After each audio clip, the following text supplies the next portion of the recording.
Welcome, my dear students. We were with the chapter heat, and today we will be discussing about dew point temperature and humidity.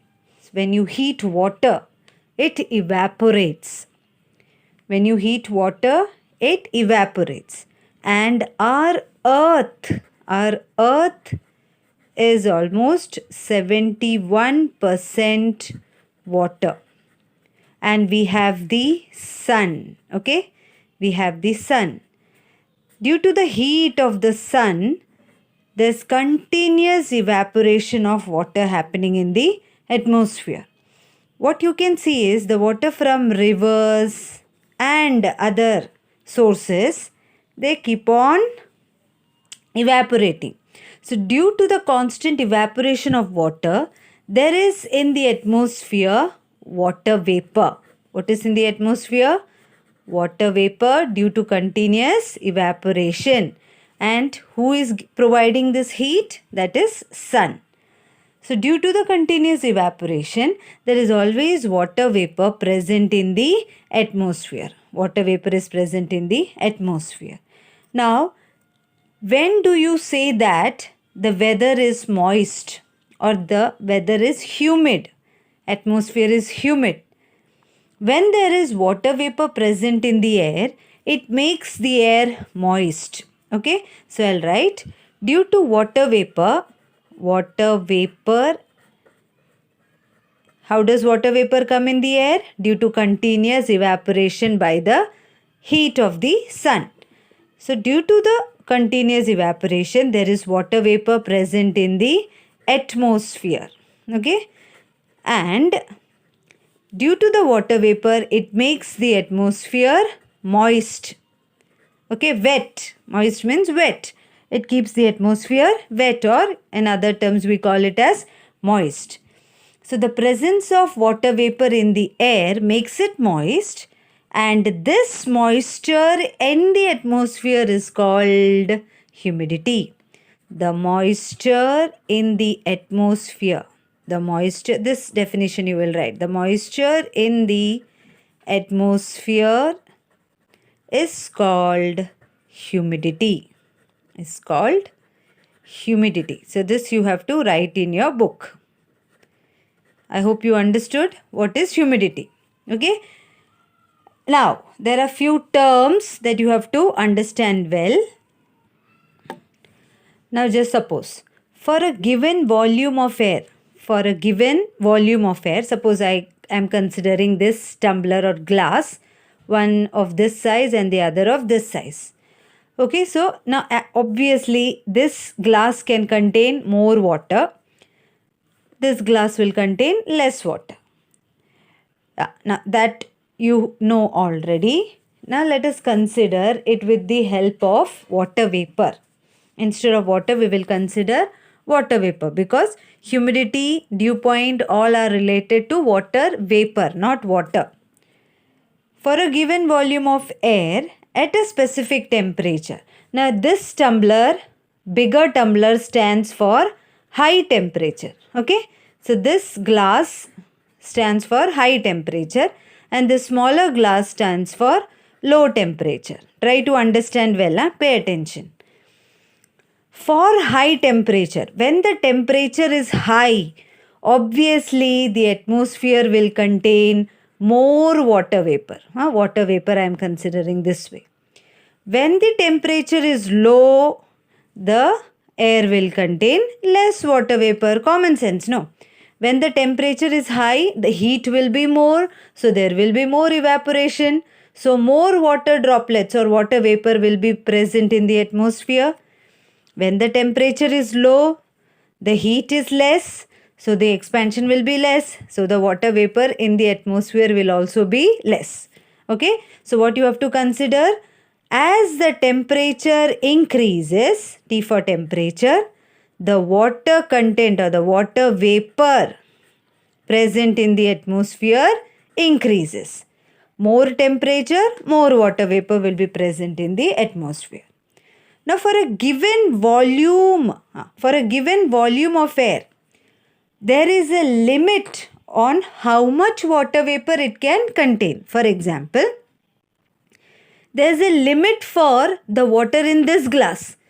More than that water will not be accommodated in this glass.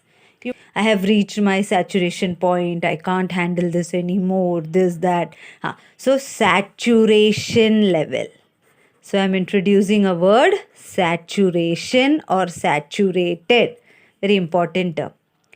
When the volume of air contains water vapor more than it can handle. When a volume of air contains water vapor more than it can handle, that temperature at which it consists of maximum possible water vapor is said to be saturated with vapor at that temperature. Okay? Now to explain that, I'll give you another example. Now this I am considering a glass. Now this glass can hold water till the brim. Okay? But it has only water till here. Now in place of water, you consider the glass volume as volume of the atmosphere, volume of air present in the atmosphere, and this water you consider as water vapor. Now in this glass, it can hold more water vapor, no? But the water is only till here. So we call this as unsaturated. Means it has not reached its saturation level. It has not reached. Understood? So if the vapor contained in the air, is less than the maximum limit is till here, then the air is said to be unsaturated. So here this is an example of unsaturated. Unsaturated. I repeat it with me. So if the vapor contained in the air is less than the maximum limit, then the air is said to be unsaturated. That means there is more space in the air, but the amount of water vapor is less. Okay, so it has not reached its saturation level. It is not out of control. If the vapor contained in the air is less than the maximum limit, then the air is said to be unsaturated. So when will it be saturated? Just the opposite of it. When the air contain maximum, if it doesn't contain maximum, then it is unsaturated. So when the air contain maximum possible water vapor, then it is said to be saturated with water vapor. And it depends upon temperature. Okay. So when the air contains maximum possible water vapor, when the air contain, so what do you mean by saturated? When the air contains maximum possible. So if let us consider this glass as air, the volume of air, and if that air contains maximum water vapor till here, then it is said to be saturated with vapor at a given temperature. When the air contains maximum possible water vapor, it is said to be saturated with vapor at that temperature. You have to learn these two definitions well by heart. Okay, so how will you explain it? For a given volume of air, if it contains maximum possible water vapor, then it is said to be saturated. And for a given volume of air, if it contains less than the maximum limit, then the air is said to be unsaturated. Okay, what will it contain? Obviously, it will contain water vapor. Okay, so having done with these two, now let us move ahead. Now, we have to remember an example. For 40 degrees Celsius, if the temperature is 40 degrees Celsius, for 40 degrees Celsius, the air can contain 49 grams of water vapor. 49 grams of water vapor. This value you remember. If the temperature is 40 degrees Celsius, it can contain 49 grams of water vapor per kilogram of dry air without condensation. Now, a new word, condensation. Before that, if the temperature of the air, that is dry air, is 40 degrees Celsius, then it can hold, okay, remember that glass, then that glass or the atmosphere can hold 49 grams of water vapor per kilogram of dry air. Suppose you have 1 kilogram of dry air. So suppose let this be 1 kilogram of dry air, 1 kg of dry air. Then when you have water vapor in that, will it become dry air? It will become moist, no?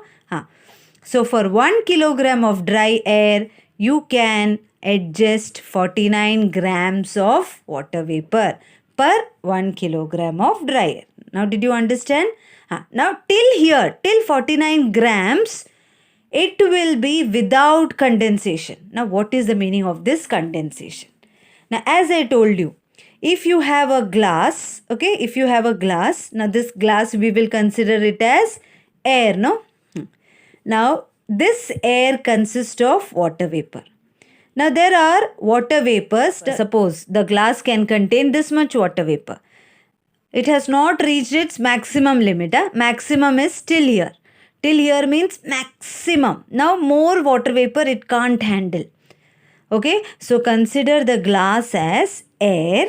Now in this air, it has maximum water vapor. Now upon that, again I am adding few more water droplets. Okay, so these are the extra water vapor. These three water drops or water vapor are the extra water vapors. Now what will they do? These, because the maximum limit has crossed.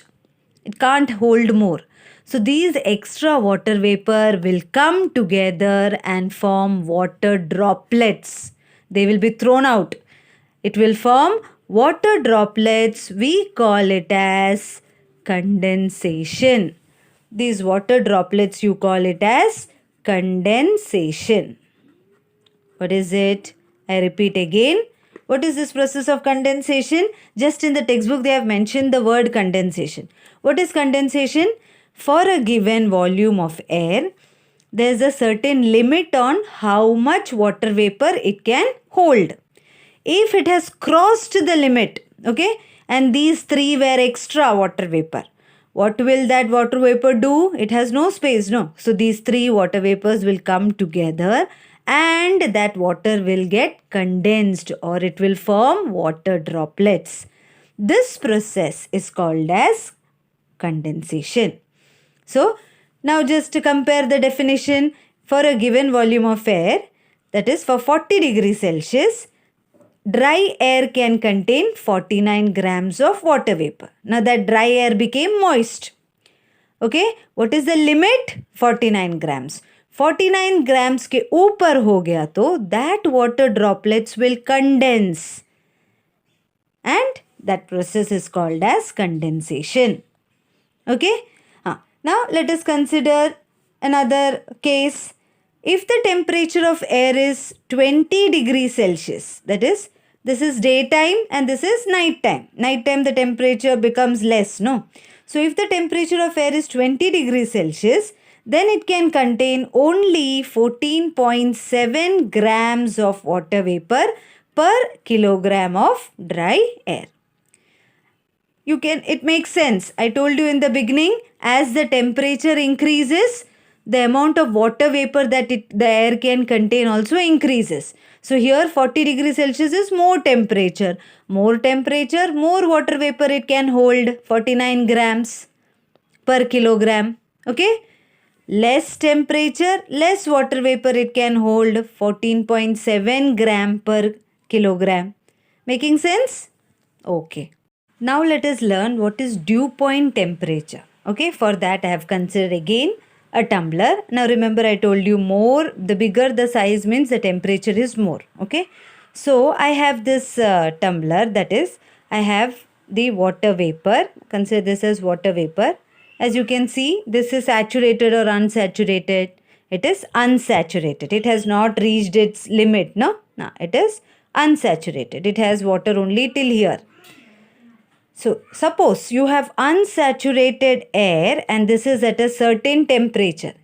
Suppose you have unsaturated air at certain temperature and its temperature is decreased. So now I'll consider a smaller glass.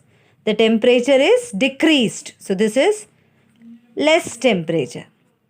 This was more temperature, but it was unsaturated because it had more space for the water vapor, so called as unsaturated. So if you take unsaturated air at a certain temperature and you reduce its temperature, what you will see that this water, okay, here the glass was bigger, so even if here the glass was bigger, so the level was still here. Now here the glass is smaller. So what will you think? What do you think if I pour the same water in this glass? It will be completely filled, no? Okay, if you consider the size of the glass. Because the glass is bigger here, it was only till this level. So unsaturated. This was unsaturated. What did I do? I decreased the temperature. That is, I took a smaller glass. Same vapor I put in this glass. Now the glass is almost full. It became saturated with vapor. Now at that temperature is called as dew point temperature. I repeat, suppose you have unsaturated air at a certain temperature and you decrease the temperature. So now scene 2, decrease the temperature means smaller glass. Same vapor, when you put it in a smaller glass, the glass becomes full. That means it becomes saturated. That temperature is called as dew point temperature. Another very important definition. Repeat with me. Suppose unsaturated air at a certain temperature is taken and its temperature is reduced. You decrease the temperature. A temperature is reached at which the air becomes saturated. This temperature is called as dew point temperature. Okay, so repeat with me. Suppose unsaturated air at a certain temperature is taken and its temperature is decreased. A temperature is reached at which the air becomes saturated with vapor. This temperature is called dew point temperature. After this definition, we will go on to the next definition called as absolute humidity. That is very easy to understand. What is absolute humidity? The vapor content present in the air. Again, now we have to consider some values. What is absolute humidity? The mass of vapor present in unit volume of air is called absolute humidity. Absolute humidity is the mass of vapor present in unit volume of air.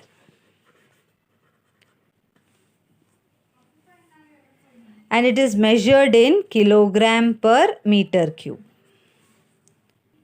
What is absolute humidity? It is nothing but the mass of vapor present in unit volume of air is called absolute humidity.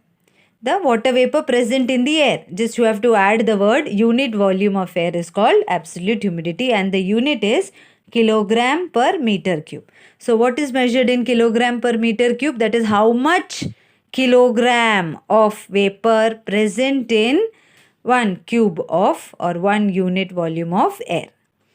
How much kilogram of water vapor present in unit volume of air. That is called as absolute humidity. Okay, so when will you feel more humid? When the amount of vapor in the air is more. So we feel more humid. We say that it's the weather is more humid. Okay, so it depends upon the temperature of the air. No, if the temperature is more, it can contain more water vapor. We will feel more humid. If the temperature is less, it will contain less water vapor. Okay, so this relation you have to remember. Now we come on to the next definition, relative humidity. Don't get confused between absolute and relative humidity. Absolute humidity is nothing but just the mass of vapor present in unit volume of air. Okay, whereas relative humidity is the actual mass of vapor present in the air in given volume. Means suppose let us we have a box like this. So for this box, how much water vapor is present in our room? Okay, water vapor present in our room to the vapor required to saturate that same volume of air. So this much vapor is required. Suppose I have 3, 4, 5 vapors in the room and we need 3, 5, 10, 16. Okay, here 16 vapors are required to saturate it, but in our room we have only 5. That multiplied by 100 is called as relative humidity. Okay, understood? So what is percentage of relative humidity? Percentage. Actual mass of water vapor. What is relative humidity in percentage? Actual mass of water vapor content in the air in given volume. In your room, how much water vapor is actually present to how much water vapor will make the air saturated at that given volume is called as relative humidity. Now when you are finding percentage, you will multiply by 100. Okay. Now suppose, now my question is, so this much is needed to saturate, right? Okay. That much if you have 16 water droplets are required to saturate it. If you have 16, then the 16 and 16 will get cancelled, no? I hope you understood. In my room now at present only 5 water vapor droplets. Okay, 5 water vapor. How much I need to saturate that air? 16. Let us consider I have those 16 water vapor and needed to saturate is also 16. So 16 upon 16 into 100 will be 100. So I got now 100%. So when I reach this 100%, it is called as dew point. Okay. So that means the water droplets are ready to form dew. If I have 17, then that droplet will form dew drops or it will condense. I told you when will condensation happen? When there is water vapor above the limit. Here the limit was 16. If I had 18, then those 2 extra water droplet will form dew drops. So that dew drops you see early morning on the leaves. So it is the water of condensation, the water droplets or water vapor which were extra above the saturation limit. Okay. So if the relative humidity is more than 60%, then we feel little humid. If the relative humidity is less than 60%, we feel that the air is dry. Okay. Again, an example is discussed. Now we all have seen these, at the back of the aeroplane, especially during winter season. This white trail is also called as contrail. That is the condensation trail. So when an aeroplane flies, that is almost 26,000 feet above, as you go 26,000 feet above, the temperature will be very low. So when the temperature is very low, that means very low means it will have less water vapor, in the air. When the temperature is very low, it will have less water vapor in the air. So now this, okay, when the temperature is very low, it will have less water vapor. Now from the engine, there are exhaust gases which are released from the back of the aeroplane. Okay, from the tail of the aeroplane, there are exhaust gas. And these gases are hot, extremely hot gas. Okay, so the vapor released by this engine, all of a sudden it condenses and forms white clouds. If the relative humidity of the air surrounding the plane is high, then we see the trail at the back of the plane for a long time. And if it is low, then the white trail will disappear soon. Okay. So these all are the examples where you can sense or where you can detect the presence of water vapor present in the atmosphere.